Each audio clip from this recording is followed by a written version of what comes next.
ক্ষীরগ্রামের মা যজ্ঞোদ্দা সম্পর্কে বহু পৌরাণিক কাহিনী এবং জনশ্রুতি আছে। যখন রাম রাবণের যুদ্ধ হয়েছিল তখন রাবণপুত্র মহিরাবণ রাম লক্ষ্মণকে তার আরাধ্য দেবী ভদ্রকালীর কাছে বলি দেওয়ার জন্য পাতালে বন্দি করেছিল। সেখানে মহিরাবণ বধের পর হনুমান রাম লক্ষ্মণকে সঙ্গে নিয়ে পাতাল থেকে বেরোতে উদ্যোগী হলে মা ভদ্রকালী নাকি বলেছিলেন, তোমরা তো চলে যাচ্ছ আমাকে এখানে একা ফেলে, কিন্তু আমাকে এখানে একা ফেলে গেলে তো হবে না, আমাকে পৃথিবীর মধ্যস্থল যেখানে সেখানে নিয়ে চলো। আর হনুমান সুড়ঙ্গ পথে তখন রাম লক্ষ্মণ এবং ভদ্রকালীকে সঙ্গে করে নিয়ে আসেন এই ক্ষীরগ্রামে। ক্ষীরগ্রামের এই দেবীর সম্বন্ধে বিস্তারিত জানতে আমার সাথে থাকুন, স্কিপ করবেন না কিন্তু ভিডিওটা, কারণ এটা নিয়েও চাঞ্চল্যকর ইতিহাস আছে, আপনারা অনেকেই জানেন না এই ক্ষীর দিঘির পাড়ের এই সুসজ্জিত মন্দির সম্বন্ধে। তো মন্দির সম্বন্ধে বিস্তারিত জানতে আগে চলুন। আর বলবো, নতুন হয়ে থাকলে অবশ্যই চ্যানেলটা সাবস্ক্রিপশন করে পাশে থাকুন, সকলের সাথে শেয়ার করুন, লাইক করুন, কমেন্ট করুন, আর আমার পাশে থেকে একটু উৎসাহ দিন। ক্ষীরগ্রামের এটা হচ্ছে সতীপীঠ। বৈশাখ মাসের শেষের দিন মানে সংক্রান্তির দিন যজ্ঞোদ্দা ক্ষীরদিঘি থেকে উঠে দর্শন দেন ভক্তদেরকে। অলৌকিক ইতিহাস আছে এই মন্দিরের সম্বন্ধে। মহিরাবণের আরাধ্য ভদ্রকালী এখানে পূজিতা হন। প্রতিদিন দেবীর অলৌকিক কর্মকাণ্ডের সাক্ষী এখানকার ভক্তরা। পূর্ব বর্ধমানের মঙ্গলকোটের ক্ষীরগ্রামে জাগ্রত দেবী যজ্ঞোদ্দা মা। রামায়ণে উল্লেখিত মহিরাবণের আরাধ্য দেবী ভদ্রকালী হিসাবেই এখানে দেবীকে পুজো করা হয়। দেবী এখানে রত্নবেদিতে কালী মন্ত্রে পূজিতা হন। মা কালীর রূপ, সেজন্য মাকে কিন্তু আমিষ ভোগ দেওয়া হয়। কথিত আছে, মহিরাবণকে কৌশলে বধ করে হনুমান যখন ফিরে আসছিলেন সেই সময় মহিরাবণের আরাধ্য দেবী ভদ্রকালী রামচন্দ্রের সঙ্গে যাওয়ার ইচ্ছা প্রকাশ করেছিলেন। সেই সময় তিনি হনুমানের কাঁধে চেপে এসেছিলেন মঙ্গলকোটের এই ক্ষীরগ্রামে। এই প্রসঙ্গে পণ্ডিত রঘুনন্দন গোস্বামী পরম ভাগবতে লিখেছেন, পাতাল হইতে হনু গমন করিল, ক্ষীরগ্রামে আসি তথা দেবী স্থাপিল। সেই থেকে নাকি সতীপীঠে দেবী ভদ্রকালী দেবী যজ্ঞোদ্দা নামে পূজিত হয়ে আসছেন। দেবীকে নিয়ে রয়েছে নানা অলৌকিক কাহিনী, যা আজও বর্তমান এবং অনেকের মুখে মুখে এটা প্রচারিত। তবে অনেকের আবার দাবি এই পুজো চলছে 1500 খ্রিস্টাব্দ থেকে, আবার নতুন মন্দির তৈরি হয়েছে 2011 সালে। কথিত আছে এই সতীপীঠে দেবীর ডান পায়ের বুড়ো আঙুল পড়েছিল। রায়গুণাকার ভারতচন্দ্র তার অন্নদামঙ্গল কাব্যে লিখেছেন, ক্ষীরগ্রামে ডানি পা অঙ্গুষ্ঠ বৈভব, যজ্ঞোদ্দা দেবীর ক্ষীরখণ্ডক ভৈরব। ভারতচন্দ্রের একথা বলার কারণ, দেবী যজ্ঞোদ্দার ভৈরব হলো ক্ষীরখণ্ডক, সেই থেকে জনপদের নাম ক্ষীরগ্রাম, যা অত্যন্ত পুরনো জনপদ। দেবীর পাথরের এখানে মূর্তি সারা বছর পাশের পুকুর, যা ক্ষীরদিঘি নামে পরিচিত, তার জলে থাকে। শুধুমাত্র বৈশাখ মাসের সংক্রান্তির দিনে দেবীকে জল থেকে তুলে মূল মন্দিরে রাখা হয়। এই দিনেই দেবীকে দর্শন বা স্পর্শ করা যায়, আর সারা বছর করা যায় না। সঙ্গে বসে বিরাট মেলা। এই মেলা চলে 4ঠা জ্যৈষ্ঠ পর্যন্ত। দীপাবলির রাতে দেবী যজ্ঞোদ্দার মহাভোগী দেওয়া হয় দেবী কালীকে। এই মন্দিরে আসতে হলে বর্ধমান যে স্টেশন আছে ওখান থেকে কাটোয়াগামী যে ট্রেনগুলো, সেই ট্রেনে চাপতে হবে এবং কৈচর হল্ট স্টেশনে নামতে হবে। বর্ধমান থেকে কৈচর স্টেশনের দূরত্ব 35 কিলোমিটার।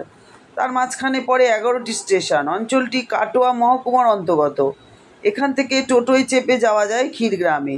কৈচর হল্ট স্টেশন থেকে পাথুরে ঢালু পথ বেয়ে নেমে মাত্র 5 মিনিট হেঁটে গেলেই এই মোড়টি পাওয়া যায়। সেই মোড় থেকে মেলে ক্ষীরগ্রামে যাওয়ার টোটো, দূরত্ব মাত্র 4 কিলোমিটার।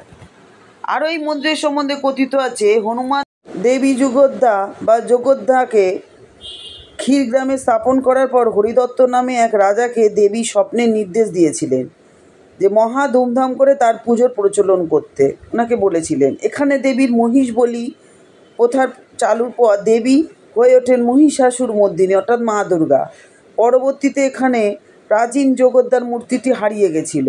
তখন মহারাজ কীর্তিচন্দ্র দাইহাটের ভাস্কর নবীনচন্দ্রকে নিয়ে পুরাতন মূর্তির আদলেই আর একটা নতুন মূর্তি তৈরি করেন। সেই মতো তৈরি হয় দশভুজার মহিষাসুর মর্দিনীর মূর্তি।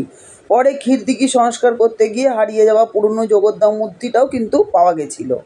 নতুন মূর্তির জন্য তৈরি হয় আলাদা একটি মন্দির এবং শক্তিপীঠে দুপুরের ভোগ এবং রাতে থাকার জন্য এখানে আপনারা যেতে পারেন, ভোগ পেতে পারেন আর কি গেলে। যেহেতু মন্দিরটা অনেকটা প্রাচীন, তাই বহুকাল আগে এই জগদ্দা মন্দিরে কিন্তু নরবলি প্রচলিত ছিল। কথিত আছে দেবীর নির্দেশেই বন্ধ হয়ে যায় সেই নরবলি, তার পরিবর্তে শুরু হয় মহিষ বলি। এই দিন মানে বৈশাখ মাসের সংক্রান্তির দিন মাকে তোলা হয় ভোরবেলা জল থেকে। ক্ষীরদিঘির পাড়ে সুসজ্জিত মন্দিরে মায়ের প্রথম পুজো হয়। এরপর ক্ষীরদিঘি থেকে একটু দূরে মায়ের মন্দিরে মাকে রেখে সারাদিন ধরে মায়ের পুজো চলে, বলি ইত্যাদি অনুষ্ঠিত হয়। এদিন অগণিত দর্শনার্থী মায়ের পুজো করেন। রাত পর্যন্ত চলে পুজো।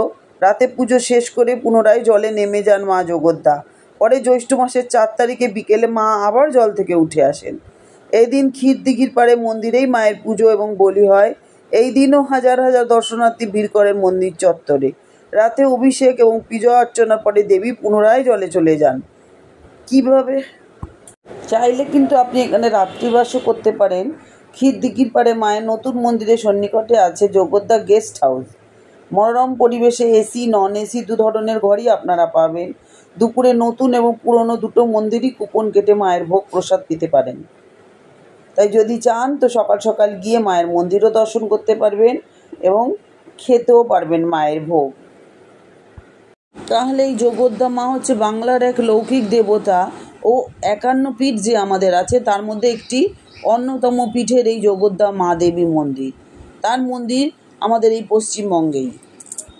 অন্যান্য মন্দিরের মতো এখানেও সমস্ত কিছু সুব্যবস্থা আছে। যেমন এই মন্দিরে ভোগ ঘর আছে, ভাণ্ডার ঘর আছে, নাট মন্দির আছে, পর্যটকদের খাবার এবং থাকার জন্য অতিথিশালায়ও পাওয়া যায়। এটি একটি সীমানা প্রাচীর দিয়ে ঘেরা আর কি মন্দিরটা। 2টি মূর্তি কাম্ভি পাথর দিয়ে তৈরি এবং দেখতে দেবী দুর্গার মতো। নতুন মূর্তিটি নবীন ভাস্কর প্রায় 180 বছর আগে তৈরি করেছিলেন, আর পুরনো মূর্তিটা 600 বছর আগের পুরনো। আর এই যে ক্ষীরদিঘির কথা বললাম, ক্ষীরদিঘি সম্বন্ধে বিস্তারিত একটু বলছি। ক্ষীরদিঘি হচ্ছে 13 একর যে এলাকা জুড়ে বিস্তৃত, মানে এত বড় দিঘিটা। এখানে প্রচুর মাছ পাওয়া যায়। পুকুরের ধারে এসে দর্শনার্থীদের কাছ থেকে খাবার সংগ্রহ করা হয়। এই দিঘিটি খুব সুন্দর একটা বাগানের মতো মানে জায়গা দিয়ে ঘেরা, মানে বাগান করা আর কি চারিপাশটা। জায়গাটি খুবই মনোরম এবং শান্ত। এবারে এই পবিত্র স্থানে বিভিন্ন প্রান্ত থেকে মানুষ ভিড় জমান মুক্তির জন্য। নতুন মন্দির এলাকায় তাদের খাবার এবং থাকার ব্যবস্থা করার জন্য পর্যাপ্ত ব্যবস্থা আছে। 2টো ফোন নাম্বার আমি দিচ্ছি, আপনারা নোট রাখুন নাম্বারটা। যদি আপনারা এই নাম্বারে পান যোগাযোগ করে নেবেন, যাওয়ার আগে খাওয়া থাকা সব ব্যবস্থা হয়ে যাবে। তো 97, প্রথম নাম্বারটা বলছি 9735832923। আর একটা নাম্বার বলবো 9434674101। আরেকবার বলছি, প্রথম নাম্বার হচ্ছে 9735832923, এটা প্রথমটা। সেকেন্ড আরেকটা নাম্বার 9434674101। এই যে কোনো দুটোর মধ্যে একটা নাম্বারে আপনারা ফোন করবেন, করে আপনারা আগের থেকে যোগাযোগ করে নিতে পারবেন। তো বন্ধুরা, কেমন লাগলো ভিডিওটা অবশ্যই আমাকে জানাবেন কমেন্ট করে। আর কে কে গেছেন বা কে এই জায়গাটায় থাকেন সাগর দিঘির এখানে, তারা অবশ্যই এই মন্দিরটা দেখেছেন। কেমন মন্দির আমি তো দেখিনি, আপনারা একটু আমাকে জানালে আমার ভালো লাগবে। তো বন্ধুরা, আজকে এতক্ষণ আমার সাথে থাকার জন্য, আমার কথাগুলো শোনার জন্য আপনাদেরকে অনেক অনেক ধন্যবাদ। সবাই সুস্থ থাকুন, ভালো থাকুন। জয় মা জগদ্দা মায়ের জয়। সকলকে সুস্থ রেখো, ভালো রেখো, আনন্দ রেখো। সর্বমঙ্গলা মঙ্গলে শিবে সর্বত্র সাধিকে শরণে ত্রম্বকে গৌরী নারায়ণী নমস্তেতে। জয় মা জগদ্দা মা।